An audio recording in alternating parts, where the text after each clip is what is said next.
Mis amados, sean todos bienvenidos al estudio bíblico de hoy, donde hemos venido mirando las funciones del cuerpo, del alma y del espíritu, con el fin de aclarar algunas dudas que se han manifestado a través del WhatsApp y que quiero explicar de una manera más asequible y sencilla. Así que el tema de hoy lo he llamado la conciencia, la intuición y la comunión. Y vamos a orar. Hermoso Dios, te damos gracias en el todopoderoso nombre de nuestro Señor Jesucristo. Gracias por esta oportunidad maravillosa de tener un día más de vida, para poderlo dedicar, para poderlo consagrar a ti, a tu sabiduría, a tu palabra. Oro para que tu amado Espíritu Santo guíes nuestro tema, nos instruyas, nos enseñes, alumbres los ojos de nuestro entendimiento, para gloria de tu nombre y bendición nuestra. En el nombre de nuestro Señor Jesucristo. Amén. Y amén. Bienvenidos al estudio bíblico de hoy.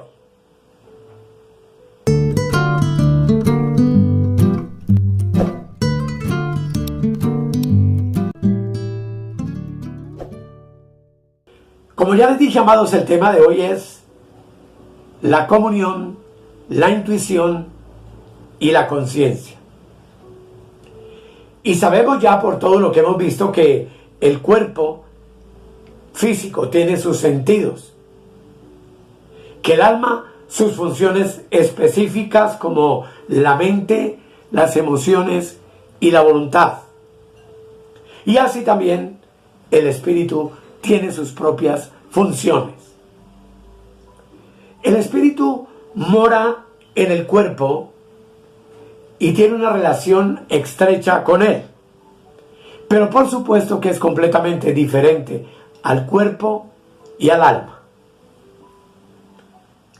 Como ya vimos en la sombra del Antiguo Testamento, el hombre es comparado con el templo, siendo nuestro cuerpo el atrio o patio de ese templo literal, el alma el lugar santo y nuestro espíritu el lugar santísimo. Y si avanzamos, entonces podremos comparar la intuición, la comunión y la conciencia con el arca del pacto que se encontraba en el lugar santísimo del templo o del tabernáculo de Moisés.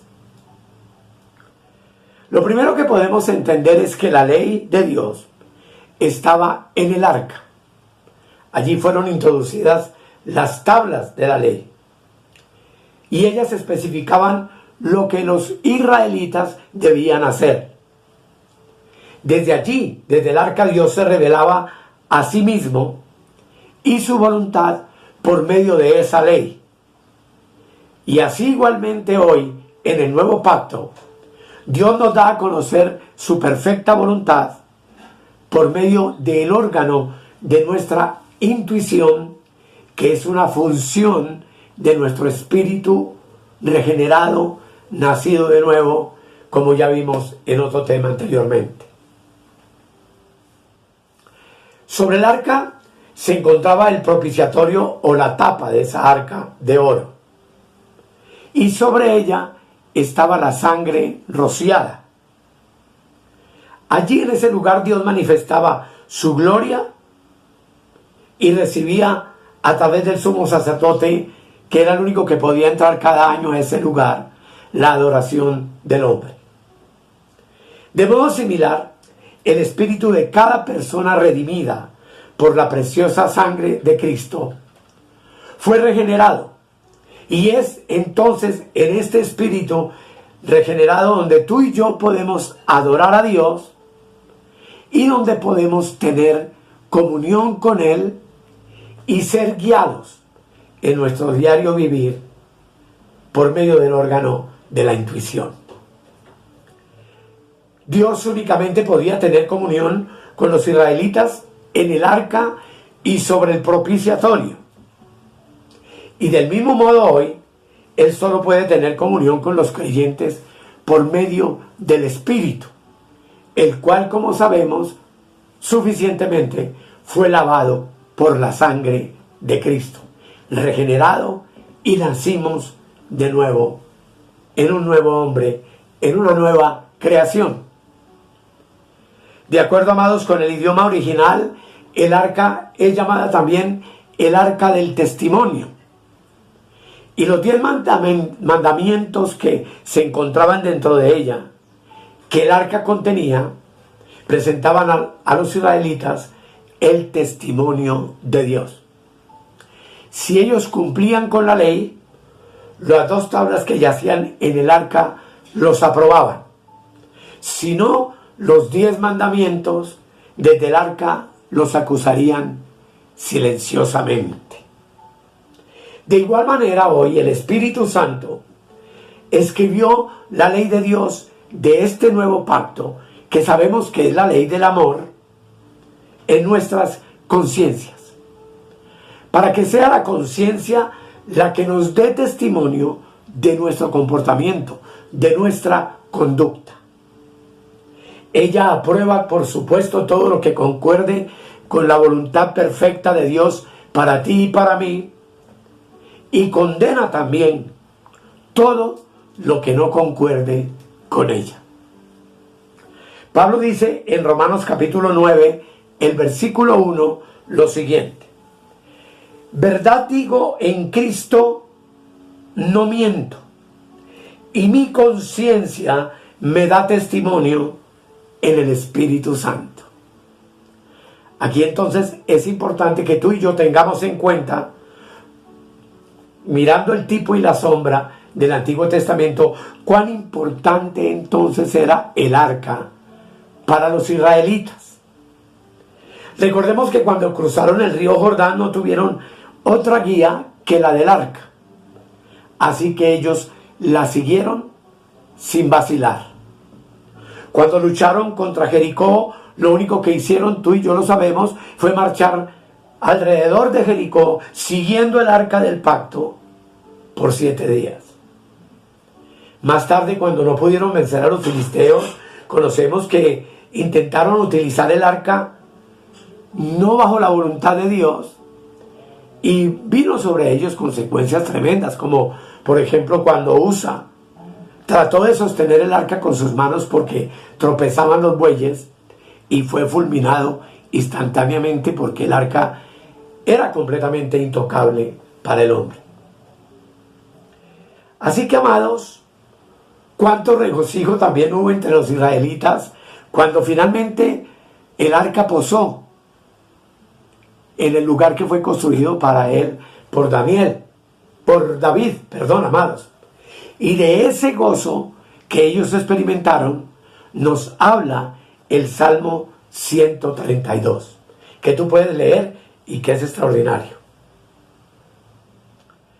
Estas cosas nos enseñan entonces la manera como los creyentes debemos de tener una relación con el arca, es decir, con nuestro espíritu, el cual, como ya hemos visto, consta de 3 facultades, que son la conciencia, la intuición y la comunión. Cuando tú y yo obedecemos esas funciones, en nuestra vida hay vida, gozo y paz.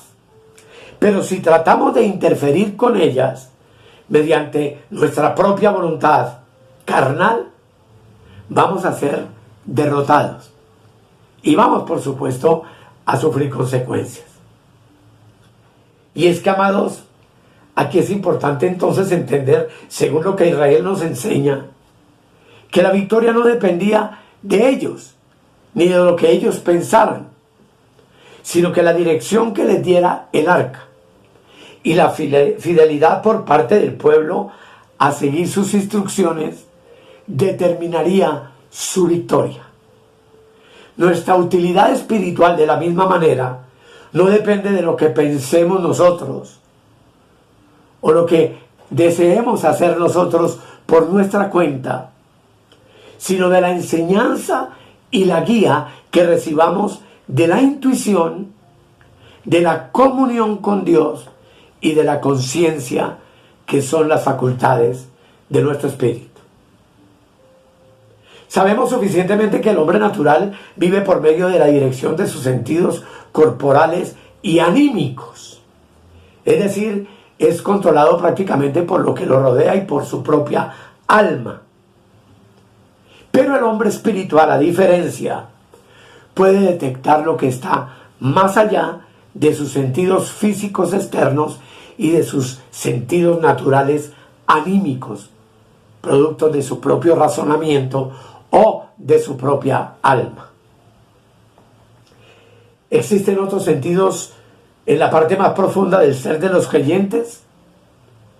Tanto que en el espíritu el creyente puede regocijarse, afligirse, temer, aprobar, condenar, determinar y discernir, entre otras cosas. Y estos son sentidos del espíritu. Y estos sentidos, por supuesto, que son diferentes a los del alma, los cuales a través se expresan obviamente por medio del cuerpo. Voy a tratar de que me entiendan. Lo que anhelo es poder clarificar muchas cosas tan importantes para ti y para mí. Los sentidos y las funciones del espíritu se pueden ver y notar. Miremos, por ejemplo, Colosenses capítulo 1, el versículo 8. Dice la palabra de Dios. Hablando Pablo, dice: quien también nos ha declarado vuestro amor en el espíritu.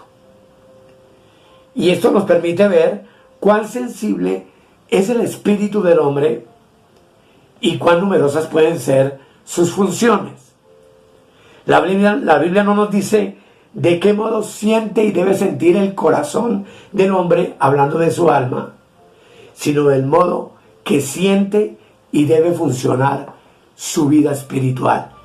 ¿Me van a entender? Leamos cuidadosamente dos versículos importantes en Lucas capítulo 46 y 47. Dice aquí: entonces María dijo: engrandece mi alma al Señor. Es decir, el alma exalta y glorifica al Señor. Pero el 47 dice: y mi espíritu se regocija en Dios mi Salvador. Lo que implica que esa exaltación del alma hacia el Señor es el producto del gozo, de la felicidad, del regocijo en el espíritu del hombre. También en Génesis capítulo 41, versículo 8, notemos lo que dice la palabra. Sucedió que por la mañana estaba agitado su espíritu. Y está haciendo referencia a Faraón, al faraón de Egipto en los tiempos de José y de la esclavitud que vino, por supuesto, y del hambre que vino sobre Israel y del juicio de Dios y del pueblo hebreo en medio de los egipcios. Dice: sucedió que por la mañana estaba agitado su espíritu y envió a llamar a todos los magos de Egipto y a todos sus sabios, y les contó Faraón sus sueños, mas no había quien los pudiese interpretar a Faraón. Todos recordamos esa historia. Pero aquí lo que quiero llamar su atención es que lo que estaba agitado en Faraón no era su alma y su cuerpo, sino su espíritu estaba perturbado. Lo que implica que tu espíritu y el mío también se puede agitar y perturbar. En Proverbios 14:29 dice lo siguiente: mas el que es impaciente de espíritu enaltece la necedad. Proverbios 17:22 también dice lo siguiente: mas el espíritu triste seca los huesos. Isaías 29:24 dice: y los extraviados de espíritu aprenderán inteligencia. Isaías 65:14 dice: y las cosas que suben a vuestro espíritu, por el quebrantamiento del espíritu aullaréis. Y Ezequiel 11:5 también dice: y las cosas que suben a vuestro espíritu. Estamos mirando textos que nos hablan de cómo el espíritu es activo. Y dice también en Ezequiel 20:32: y no ha de ser lo que habéis pensado en vuestro espíritu. Así que, amados, para que podamos comprender que el espíritu humano posee todas estas funciones y sentimientos, veremos que las funciones y los sentidos del Espíritu Santo son también tan extensos como las funciones del alma. Todo lo que pertenezca al alma, ya sean pensamientos, decisiones, sentimientos, también el Espíritu los posee. Y eso nos muestra entonces la importancia que tú y yo tenemos que tener de entender cuál es entonces la diferencia entre el Espíritu y el alma. Cuando el creyente experimenta la obra profunda de la cruz y del Espíritu Santo en su vida, gradualmente entonces llegará a experimentar y a conocer tanto lo que es del alma como lo que es del Espíritu. Sabemos que la obra profunda de la cruz, para hacer un paréntesis, implica que ya no vivo yo, mas Cristo vive en mí, entre muchas otras cosas. Después de que el creyente emprende entonces la senda espiritual, los sentidos y las funciones de su espíritu comienzan a crecer y a desarrollarse. Si el creyente no ha tenido la experiencia de la separación de su espíritu y su alma, que solo la puede hacer el Señor, y por medio de la espada del Espíritu, que es la palabra, va a ser muy difícil entonces discernir los sentidos del Espíritu. Pero una vez que el poder del Espíritu Santo es derramado en nuestro espíritu y el hombre interior nuestro se fortalece, su espíritu entonces poseerá los sentidos y las funciones de un varón completamente maduro. Ese es el camino al crecimiento espiritual. La expresión del crecimiento espiritual es la capacidad de entender plenamente nuestro espíritu, sus funciones y cómo aplicarlas diariamente en nuestro diario vivir. Eso es lo que el apóstol Pablo ordena cuando dice en Gálatas 5: andad en el espíritu y no satisfagáis los deseos de la carne. Al sentir del espíritu, entonces es lo que la Biblia llama intuición, ya que ese sentir del espíritu se presenta sin causa y sin razón aparente muchas veces en nuestro diario vivir, y lo voy a explicar. Nuestros sentidos ordinarios del alma son movidos por diferentes causas, por los acontecimientos que nos rodean en la vida diaria, pueden ser provocados por personas, por cosas o por eventos, pero que siempre están fuera de nosotros. Esas cosas provocan en el alma ciertos sentimientos. Si hay algo que nos estimule positivamente, nos vamos a alegrar en el alma. Si encontramos adversidad, nos vamos a entristecer. Y todos esos sentimientos están relacionados, lo repito, con algo externo. Y por ende, a eso lo podemos llamar intuición.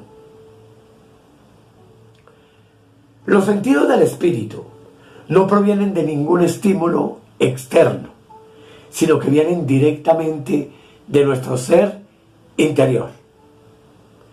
El alma y el espíritu, aunque son similares, vuelvo y lo repito, sabemos que los creyentes no podemos andar según el alma, o sea, obedeciendo nuestros pensamientos, nuestros sentimientos, nuestras emociones humanas, nuestras preferencias, porque todo eso proviene del alma. Y como veremos de pronto a futuro, todo eso es lo que la Biblia llama carne. Sin embargo, Dios estableció que los creyentes debemos andar según el Espíritu. Y estoy hablando del Espíritu con mayúscula que habita en nuestro espíritu con minúscula. Ya que todo lo demás que hagamos proviene de la vieja creación. Y por supuesto, todo lo que hagamos carece de valor espiritual. Ahí donde Jesús dijo, separados de mí, nada podéis hacer. Porque nada de lo que hagamos nosotros, si no somos guiados por el Espíritu, posee valor eterno. Pero por supuesto que tú debes de estarte entonces preguntando, ¿cómo puedo yo andar entonces según el Espíritu? Andar de acuerdo al Espíritu significa vivir en conformidad con la intuición del Espíritu. Porque la intuición de nuestro espíritu expresa tanto el pensamiento del Espíritu de Dios con mayúscula y como el deseo de Dios y su perfecta voluntad para nuestro diario caminar. Muchas veces intentamos hacer ciertas cosas y podemos tener muchas veces razones para hacerlas. Nuestra alma puede desear algo con buenas intenciones. Nuestra voluntad inmediatamente está dispuesto a decidir a llevar a cabo aquello que las intenciones del alma requieren, conforme a nuestros deseos. Y cuando vamos a hacer eso, sin embargo, en la parte más recóndita de tu ser y del mío, existe algo indescriptible, algo silencioso, algo insistente, algo escondido que comienza a pelear en contra de los pensamientos de nuestra mente y de los deseos de nuestra emoción o de las determinaciones de nuestra voluntad que pensamos que probablemente sea correcto tomar. Ese sentimiento tan complejo parece decirnos que debemos evitar lo que estamos intentando hacer o decir y nos frena para que no lo hagamos. En otras ocasiones, ese mismo sentimiento interno de nuestro ser, indescriptible, silencioso, insistente y escondido que tuvimos antes, esta vez nos urge, nos insta, nos mueve para que hagamos ciertas cosas que tal vez a la mente y a las emociones nuestras nos parezcan irracionales y contrarias a lo que comúnmente haríamos. Se oponen, por supuesto, ordinariamente a lo que yo deseo, o yo prefiero, o yo amo, o yo aprecio, y que por supuesto mi voluntad anímica quisiera hacer. ¿Qué es ese elemento tan distinto a nuestra mente, a nuestra parte emotiva y a nuestra voluntad, facultades del alma? Ciertamente, amados, a eso se le llama la intuición del Espíritu, el cual expresa su pensamiento por medio de esa intuición y nos lo revela a nuestro entendimiento, a nuestra mente.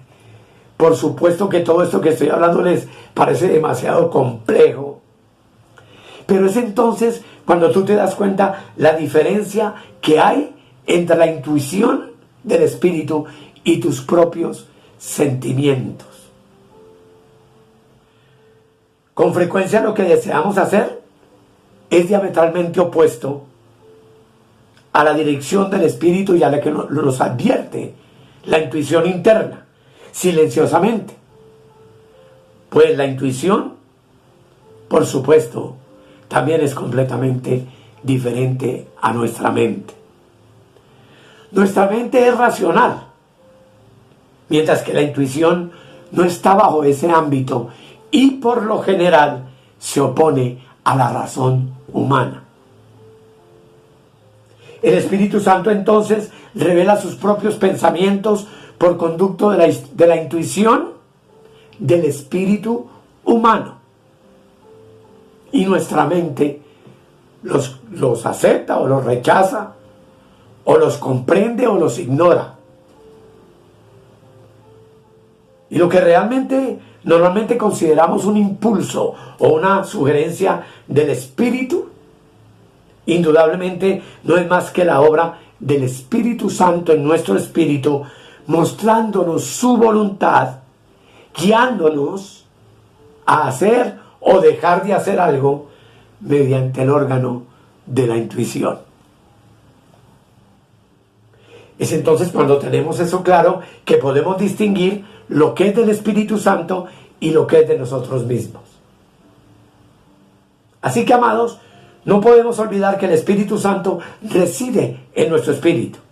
Y nuestro espíritu es el centro de nuestro ser.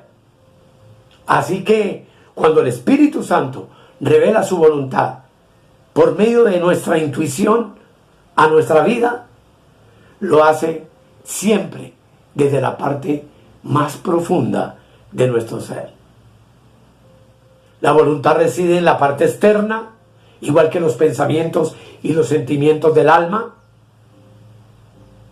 Y cuando nos damos cuenta de que nuestras opiniones provienen de nuestra propia mente o de nuestra parte emotiva, es decir, de lo que la palabra llama el hombre exterior. Tengo que preparar un tema sobre el hombre interior y el hombre exterior en el futuro. Pero entonces sabemos que son nuestros propios pensamientos y que no es la acción del Espíritu Santo, ya que Él siempre opera desde nuestro interior, y a ese interior, a ese espíritu, es lo que la Biblia llama hombre interior. Esa misma distinción se puede aplicar en lo que proviene de Satanás. Tú sabes que cuando comenzamos en Cristo estamos en la carne y que tenemos que llegar a ser hombres espirituales, y que mientras que estamos en la carne hay oposición de parte de Satanás, obviamente, para el creyente. No estoy hablando de posesión demoníaca. Como vimos en temas anteriores, Satanás no mora en el espíritu de los creyentes, ni siquiera en su alma. Satanás está en el mundo. Así lo dice Primera de Juan capítulo 4 versículo 4. Leámoslo, dice: mayor es el que está en vosotros que el que está en el mundo. Y esto expresa algo. ¿Quién es el mayor en ti y en mí? El Espíritu Santo que mora en nuestro espíritu. Dice que está en nosotros, que es Satanás que está en el mundo. Y que obviamente Satanás no puede atacar al creyente sino desde afuera. Y eso es importante que lo tenemos bien claro. Y ya como cristianos maduros sabemos que está vencido y que no tiene ni arte ni parte en nuestra vida espiritual ni anímica. Esas sugerencias pueden venir por parte de placeres, de sensaciones del cuerpo o de la misma mente o las emociones del alma. Ya que el cuerpo y el alma, lo repito, constituyen el hombre exterior del creyente, como ya les dije con anterioridad.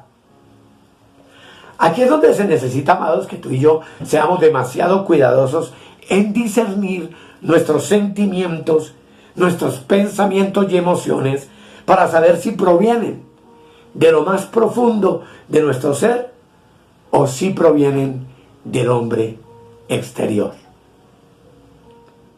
Así, amados, entonces, yo sé que esto es complejo y profundo, pero lo aclararemos. En nuestro próximo tema, les hablaré de algo muy importante que hoy en día es tergiversado por la mayoría de los hombres y de las denominaciones, que se llama la unción de Dios. Porque hoy en día la unción de Dios para muchos es gritar y brincar y saltar y caerse y vociferar y muchas cosas que vemos en muchas congregaciones, reírse a carcajadas, pero nada tiene que ver la unción de Dios con nada de esas manifestaciones, la mayoría de las cuales son carnales, porque son producto de la emoción de la mente humana, de las emociones humanas, y le dan rienda suelta a la voluntad humana. Eso es un tema muy importante que tenemos que aclarar.